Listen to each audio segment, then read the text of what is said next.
My body was instinctively preparing to run, but I forced myself to stay calm.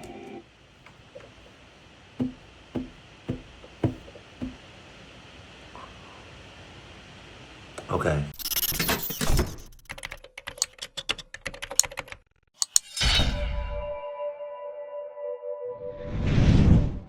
Sup?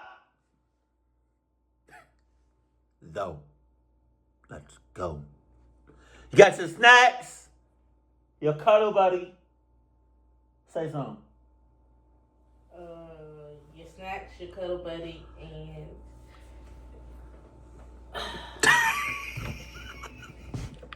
Okay, baby. Jesus. Biddy's all out. no. Get snacks. Nope. Oh, I feel like it's a jogging story too. I feel like most of these stories, if not all of them, is gonna turn from a light jog to full on.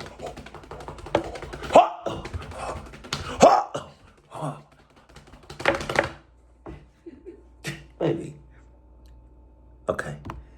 Let's go. Sup though. Got your snacks, cuddle buddy, and your Adidas. Check, check, check.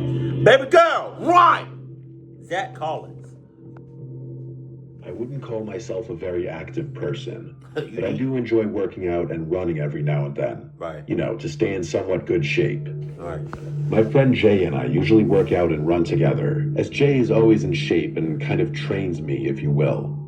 Jay and I would often run late at night in my neighborhood since most of it is well lit, and I live in a decent area.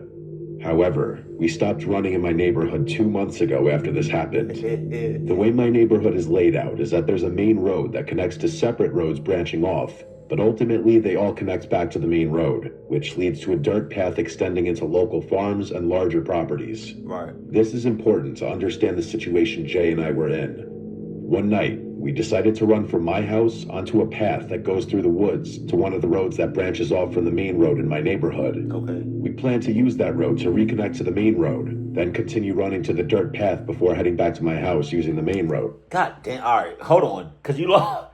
Oh, God. Okay. You lost me with all these roads, these side roads and off roads and third, fourth, fifth roads leading back to one road. God damn. Just stay on one road. I know it sounds confusing, but It we is. took this unusual route to maximize the miles we could run, as our usual path, just running on the main road and back, was getting too easy for us. Oh, yeah? The run started as usual, with Jay and me running from my house to the path, talking about high school drama as we ran. However, we soon began to hear footsteps behind us. At first, we didn't think much of it since the path we were running on was frequently used, and we often saw other runners or people using it to cross from one area to another in the neighborhood. Oh, yeah? But as we continued, the footsteps remained behind us, mirroring our speed. When we picked up the pace and ran quickly, the footsteps followed suit. When we slowed down to a jog or walk for a moment, so did they. At this point, Jay and I were obviously a bit nervous and freaked out, but we were almost to the well-lit road. When we finally exited the path onto the road, we looked back and saw no one behind us. My ass. We both exchanged the same what the f*** look. No, y'all should have exchanged that. What the look? When y'all was jogging right next to each other. That when y'all first heard that sound, them matching y'all speed, slow down, speed up, stop, and y'all, yeah, homies right next behind you. That's what that, yeah. Usually, y'all jogging, y'all hear the extra footsteps. Y'all should have talked on a telepathic level. That's that shit right. Telepathic, telepath, my brain hurts. Y'all should have just looked at each other like, yeah, and then literally y'all should have just split up and start hauling ass both different directions. Decided it was probably just another runner trying to keep their distance from us. Nah. We continued onto the side road that led to the main road of my neighborhood and followed the main road all the way to where it turned into the dirt path. Right. At this point, we were both still feeling good and decided to push on, running further down the dirt path. However, unlike the main road, this path had no streetlights and was lined with trees, creating an ominous atmosphere at night. Jay and I ran about a mile down this road before deciding to turn back. As we turned, I caught a glimpse of a dark figure quickly darting into the trees on the left side of the road. This immediately reminded me of the footsteps from earlier, and I began to feel noticeably uneasy. I told Jay that I had seen a figure jump into the trees along the path that we needed to take back. He dismissed it, saying I was just being paranoid and seeing things because of... Okay, best believe. Oh, I'm being paranoid? Oh, okay, I'm seeing shit. I'm hallucinating? Okay, I'm seeing shit? I bet. You go first. You go first, and you let me know. I'm gonna get you a head start. Go ahead. I'm gonna let you know when I'm gonna follow behind, which I'm not gonna follow behind. I'm gonna just let you know. I'm gonna make it seem like I'm following behind, but I'm not gonna follow behind. Okay? I'm not gonna do it. So you go ahead and. That sounds like.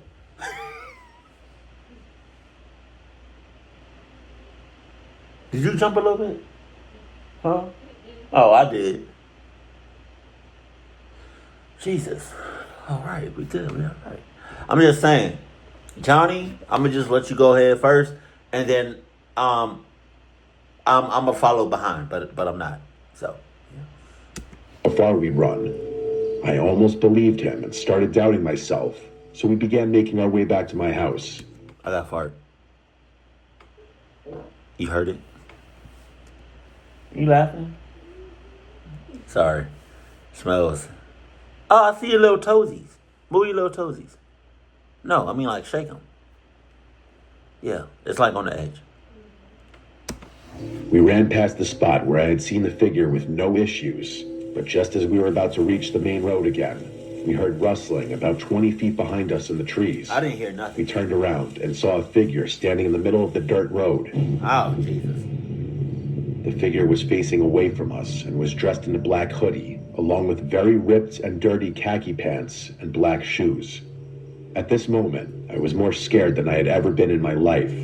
It felt like my heart was going to fly out of my chest. It was beating that hard. Jay looked at me, then back at the figure, and said, "What the hell are you doing?" But stopped mid-sentence when we both heard the person start laughing. It was an awful, cackling, cringe-inducing laugh. Then, as we stood... It's the fact that y'all still right there. That, man, glitch. I would have been gone out of there. You would have just saw my after image. Frozen, the person turned to look at us, still laughing, before suddenly stopping. Now, he just stared at us with a glare that still haunts me to this day.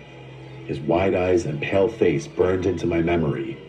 Jay and I exchanged one last look before running faster than we had ever run in our lives, sprinting the entire 2 miles back to my house. As we ran, we heard that terrible laugh again behind us, which... Literally, I don't know if I would have ran at that point, because you have your back turned towards him. So, Lord only knows what's in his pockets. He could have popped one off. I probably would have just... I don't know. If that wasn't y'all's situation, I don't know what I would have done. I would have probably either stand still and never took my eyes off of him. But again, I don't know what he got going on. Or run. But it's two of y'all. So you either... I don't know. I would have just never been in that situation. I would have been ran. See, this is why I wanted you to go first. Only made us run faster. When we finally got back to my house, I threw up, then rushed inside through the back door, locking every entrance and shutting my garage doors. Check the checklist. We sat there panting, still processing what had just happened, and swore never to run in my neighborhood at night again. If you're a night runner, always stay in well-lit areas and bring a friend, just to be safe. No shit. Unless you got that, unless you strapped up. Adidas. As a high school junior, I ran cross country and track, and I loved running alone. I wasn't the fastest on my team, but I had endurance and could lose myself in the rhythm of my feet hitting the ground. Oh, yeah? A woman in a quiet rural neighborhood near a forest preserve had hired me to run her hyperactive puppy, Izzy. She'd pay me $10 per run. It seemed like an easy gig. Izzy needed the exercise, and I got a little extra money while training. The area had scattered houses, abandoned farms, a cemetery, and the remnants of a disbanded Colts commune. My parents had always warned me about running alone in secluded areas. but I figured I was fast enough to outrun anything dangerous. That changed one evening. It was just before dusk when I took Izzy out for a longer run. The setting sun cast a deep orange glow over the treetops, but shadows stretched across the road, making everything feel darker than it should have been. The only sounds were my breathing, Izzy's panting, and the rhythmic thud of my running shoes against the pavement. Occasionally, a bird would flutter in the trees or a distant dog would bark, but otherwise it was eerily quiet. The farther I ran, the quieter it got, as if the world was slowly emptying itself of sound. About 2 miles in, we reached a stretch of road flanked by thick forest on both sides. That's when Izzy suddenly stopped. Oh, God. Her ears perked, and she stared into the woods, completely... I'm picking her up. I don't know how big the dog is, but I'm picking the dog up because I'm dog lover, let alone if it was another animal that you just, that you was running with. Yeah, leaving the pet elsewhere. But because of the dog, I'm scooping you up, and we run in the opposite direction. The dog standing still, stopping, ears perked up. Yeah, I'm good. Still, a low whimper escaped her throat. I followed her gaze. At first, I saw nothing but the dense trees. What you doing? Branches swaying slightly in the breeze.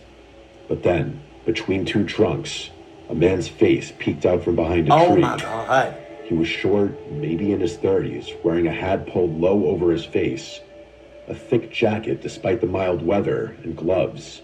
His eyes were locked on me, unblinking.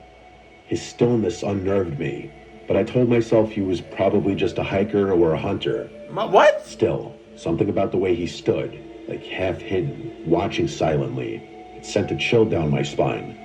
His presence felt off, like he wasn't just some guy passing through, but something wrong. He's literally in the woods talking about, what? What you talking about? Talking about his presence fell off. What the hell?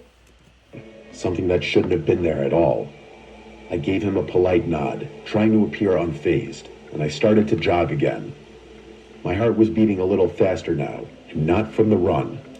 A few steps later, Izzy stopped again, her body rigid, tail between her legs. My stomach dropped as I turned back. Bro, Izzy's trying to tell you something, bro. Get the hell out of there. The man had moved closer. He wasn't behind the tree anymore. He was standing right at the tree line, just feet from the road, still staring. His head was tilted slightly now, as if studying me.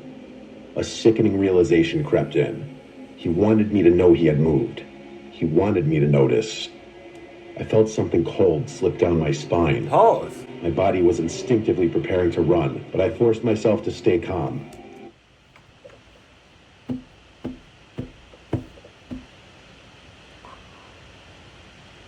Okay. Because of that decision, because you like running so much, and you decide not to run, decide to stay still, you deserve to lose your legs, both of them. Maybe he was just some weirdo trying to mess with me. Maybe if I ignored him, he'd get bored. I kept running, trying to stay composed, glancing over my shoulder every few steps. At first, I thought he was gone. The woods looked empty again. But then, just as I turned forward, I caught movement in my peripheral vision. I turned back, and he was sprinting toward me. Oh, God. He had a butcher cleaver. Jesus. A choked scream got caught in my throat as pure, unfiltered terror exploded through my body. I didn't think, I just ran. Adrenaline shot through me like electricity, and I pushed myself harder than I ever had in a race. Where is he at? My breath came in ragged gasps, Izzy struggling to keep up, her leash jerking in my grip as we tore down the road. I had never known fear like this before. A kind of fear that exists deep in the bones. A kind that tells you you're gonna die if you slow down. I glanced back only once. He was still chasing me.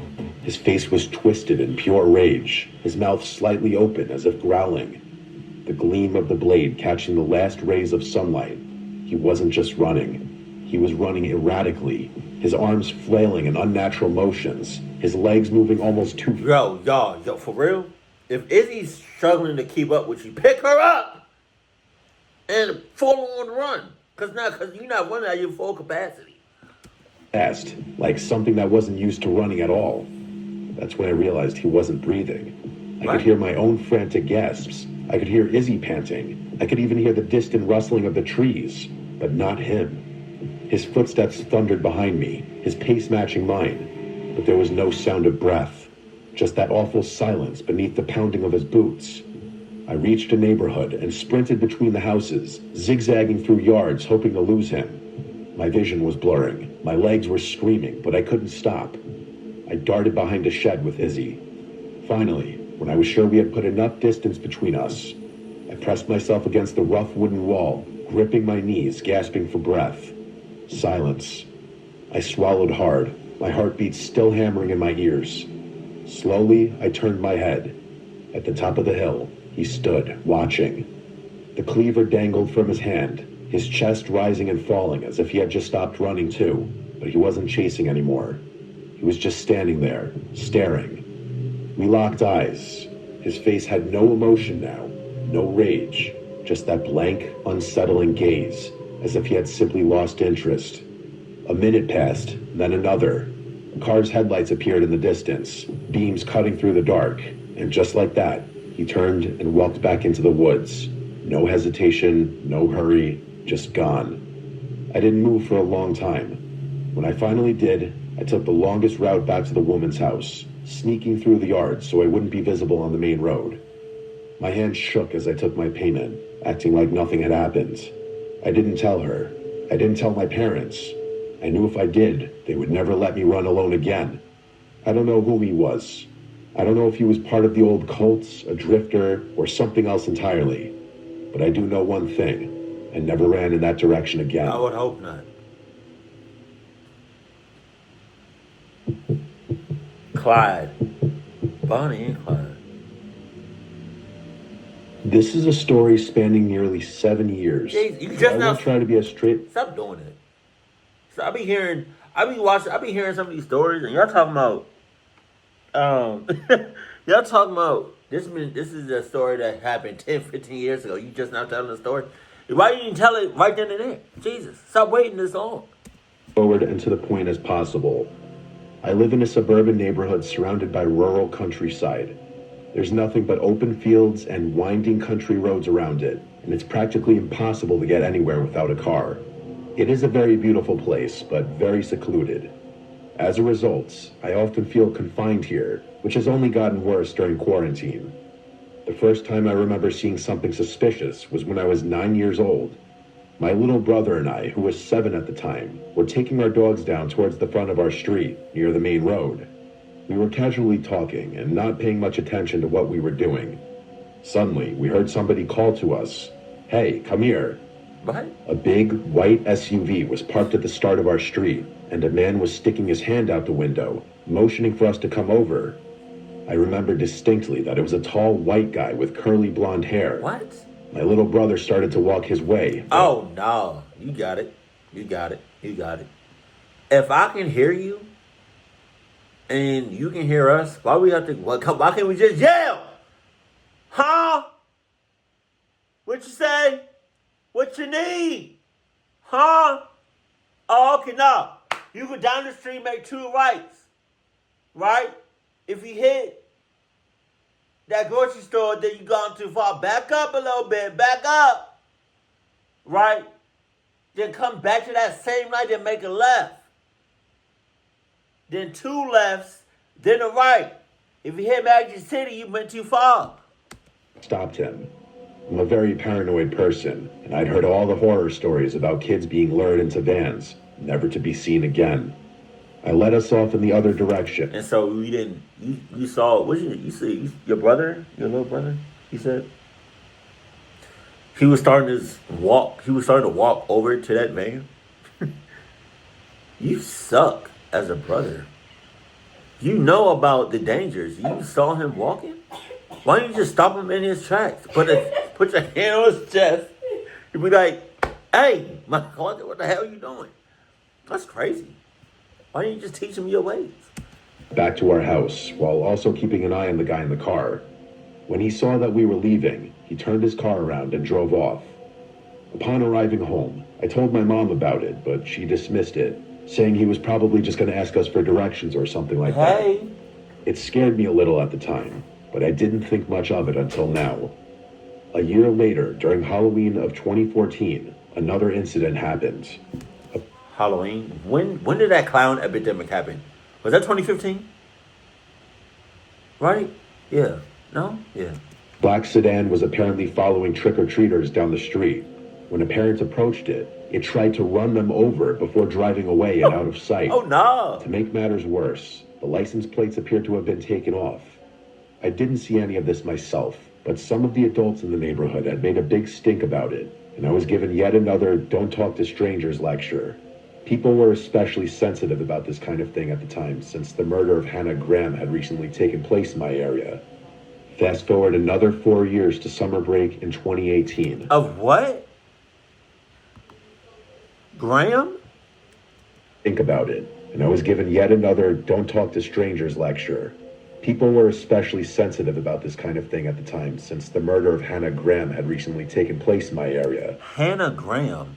Who was that? What happened? Was it Hannah Graham?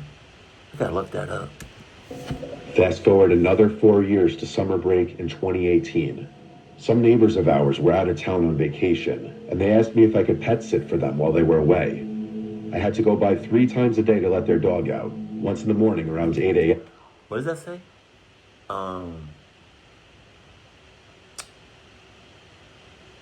Okay. I need to move my camera, so give me a second. Hold on. Actual picture included with story of the area in which the okay. Okay. Wow, it's nothing. Ain't nothing out there. Ain't nothing. Yeah, you isolated like hell. I'm sorry. Look at that angle. Okay, but sorry. Once in the afternoon after lunch, and once in the evening at 9. Their house sits to the right of our neighborhood, off the main road. To get there from my house, I can go to the end of my street and take a right, or I can cut through the woods and into their backyard. Going through the woods is faster, but the brush is very dense and the trees are close together, so I usually would just go along the street. One night, wrapped up in a session of COD with my friends, I forgot to let the dog out. When I remembered, it was past 10, and I rushed over, worried that he might pee on the floor inside. It was pitch black out, and I couldn't see anything but the beam of my flashlight and the glowing stars in the sky. Luckily, the dog had been able to hold it, so I let him out as usual.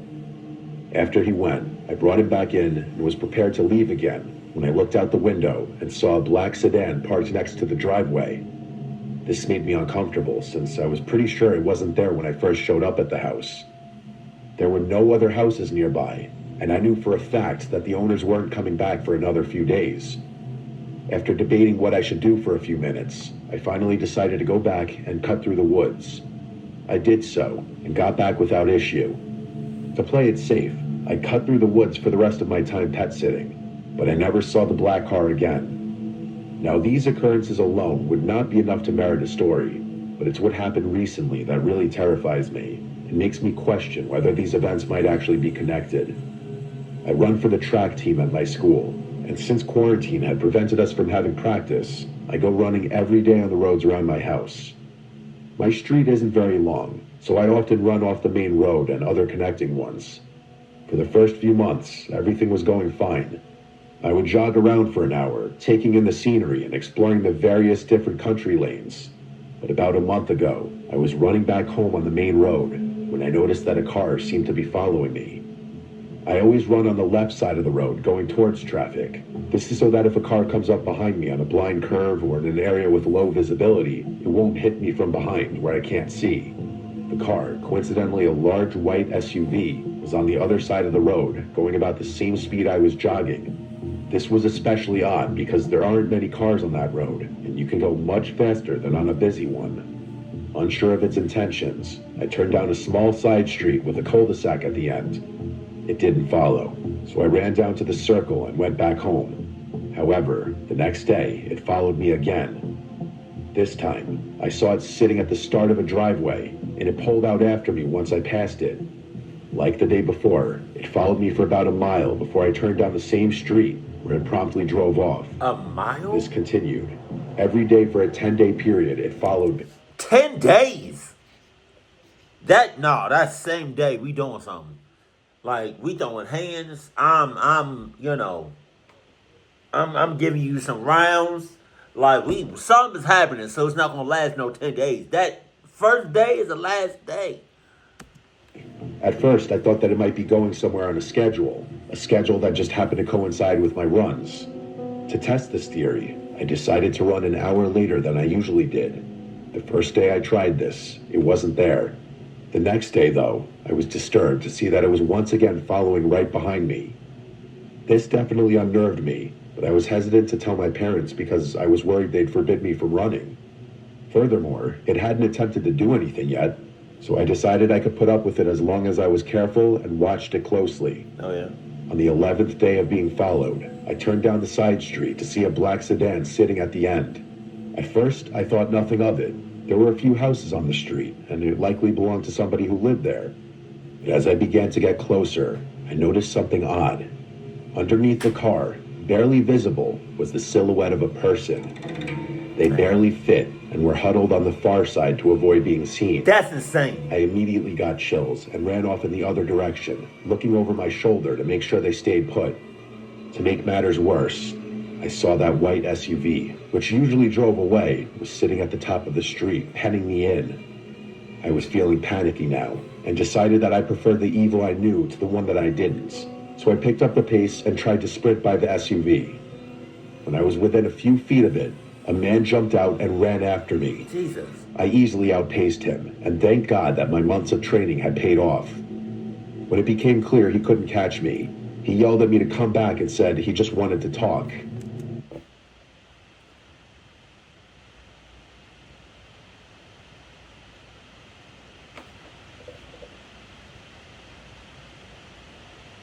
Clock you! I responded with 2 fingers, if you catch my drift. 2 fingers. And I sprinted the remaining mile back to my house. I finally broke down and told my mom, who got me on the phone with the police. Sadly, though, since I didn't get a license plate, there wasn't much they could do. They promised that they would look into it, but as far as I can tell, nothing has been done. These experiences have haunted me for the past couple of weeks, and with all my spare time, I've had a lot of time to contemplate the situation. After connecting the dots, it's clear to me that these men have been trying for multiple years to kidnap a child from our street. There are quite a lot of children in my neighborhood, which explains why they frequent it so often.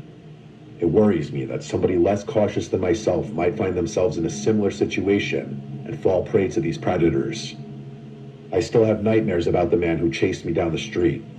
He was very tall, with blonde curls, the same man who tried to abduct me when I was 9 years old. Jesus.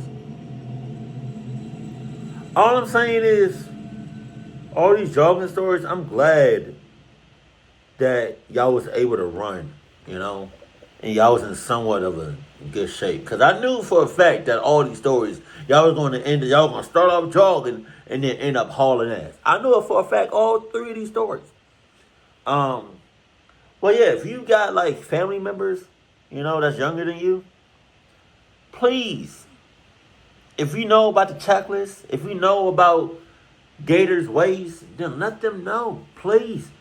If you don't, then, you're a horrible family member, brother, dad, cousin. But there's always a reason to run. And these were, how many stories? 3? These are 3 reasons of why you should always haul ass. Keep it cool, keep it classy. And I love you. Stay happy. My family. Because you see the ring. Hey, yo.